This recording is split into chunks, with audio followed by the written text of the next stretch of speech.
Okay, magandang gabi sa inyo lahat. Okay, good evening lahat sa inyo, no? Okay, ang balita natin tungkol po sa tagumpay ng arbitral, mga kabayan, no? Okay, may komentary po former Secretary Del Rosario. Mga basahin natin ang detalye ng balita para sa lahat, dito sa programa Serbisyo Publiko, Tinig ng Mamamayan. Okay, basahin natin ang balita para alam nyo, mga kababayan, no? Okay. Ayon dito, Department of Foreign Affairs Chief on South China Sea Dispute, PH must demand what is due from China. Okay, paano kakampi? Okay. Secretary Albert de Rosal, kakampi Okay, Manila, the Philippine government must listen to its report and demand what is due from China over its aggression in the West Philippine Sea. Former Foreign Affairs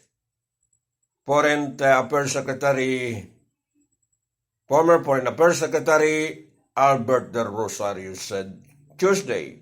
De Rosario, who led the Philippines arbitration bid that culminated in a victory in 2016, made the remark as the Chinese embassy in Manila said the Philippine legal win against Beijing, sweeping claim in the disputed water, was legal and invalid. Okay, it is time for Filipino to unite and demand what is due from China. We therefore beseech our government to lead us in this endeavor as representative of the Filipino people aggrieved by China's action, Del Rosario said in a statement. Would that be hoodwinked into giving up our right by the mere prospect of Chinese money, seeking accountability for China's atrocities in our land, and water is not a waging war against China. It is taking what Filipinos just deserve under the rule of law. The Philippines must not succumb threat of force or war when handling the issue. De Rosario said Duterte had many times said he refused to tout the Philippine arbitral victory in fear of going to war against China. Last year, raised the award before Chinese President Xi Jinping, who rejected it.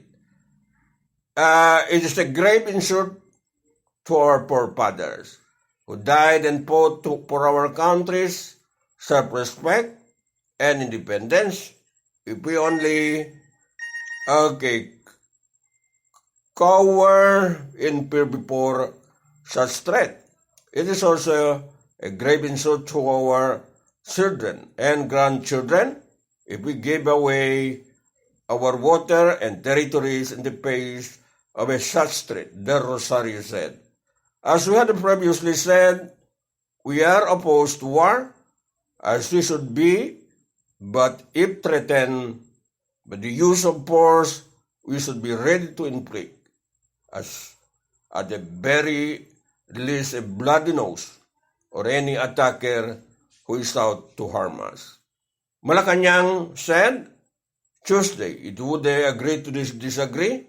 China, as the latter continued to reject the arbitral award and recently established administrative district in the South China Sea, covering the Parser, and Spratly, according to De Rosario. De Rosario said, cited, survey resort So majority of the Filipinos believe it was important for the Philippines to regain controlled China-occupied islands, the West Philippine Sea, and bring the issue to international organizations such as the United Nations. Government must raise Manila arbitral when before the 75th session of the United Nations General Assembly in September. Del Rosario said, as he believed, the award has multilateral support from the claimant whose lands and seas are encroached upon by China's 9-dash line. Okay, this is when we will rely on the UN, Geneva Assembly, to serve as not only primary promoter of the rule of law, but also the court of world public opinion, he said. Ayan. The country must also gather support and assistance from the Southeast Asia nation. Okay, the United States, Australia, Japan, and the European Union, these countries believe that the enforcement of the award is a legitimate process of resolving the maritime dispute in the South China Sea, not China's method of bullying, and the Del Rosario said, makes China prepare for destruction of a marine while the Philippines must also make a Chinese official criminally accountable and pay monetarily for the most massive, near-permanent, and devastating destruction they inflicted on the disputed waters marine wealth. The country has been losing some 33.1 billion annually, or 231.7 billion since 2014. Premise the damage reap due to China's reclamation activities, illegal fishing in the waters, Del Rosario said, citing data from the University of the Philippines Marine Science Institute. Okay, Philippine authorities have the right to seize assets and properties owned by the Chinese state in the Philippines, or to satisfy China's debt to the Filipino people. These Chinese assets are subject to Philippine jurisdiction by the fact that they are located in the Philippines, he said. Del Rosario and former Ombudsman Conchita Carpio Morales last year filed a complaint before the International Criminal Court against Chinese President Xi Jinping and other officials for the crimes against humanity. Ayan po. This case is a work in progress as we will complete our submission regarding the concern raised by the International Criminal Court prosecutor regarding the ICC's jurisdiction.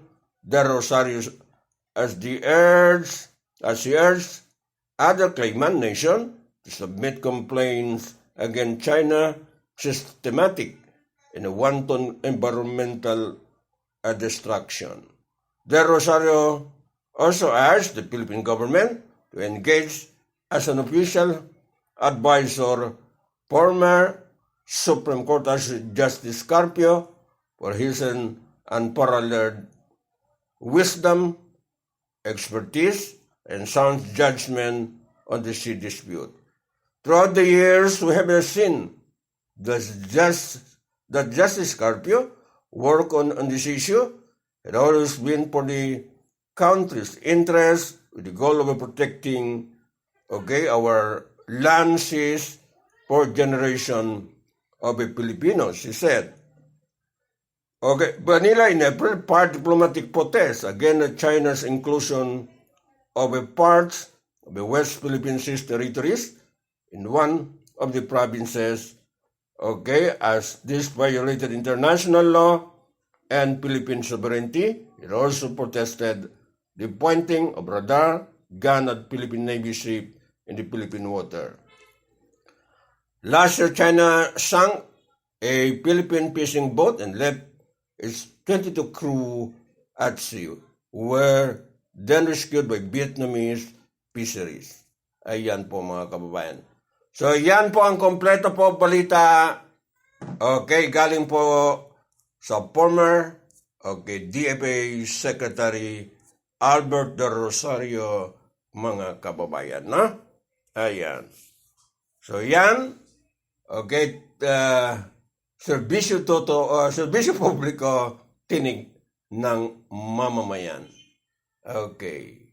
This has been ABSDAMAHAN po, ang inyong abang lingkod, no? Okay.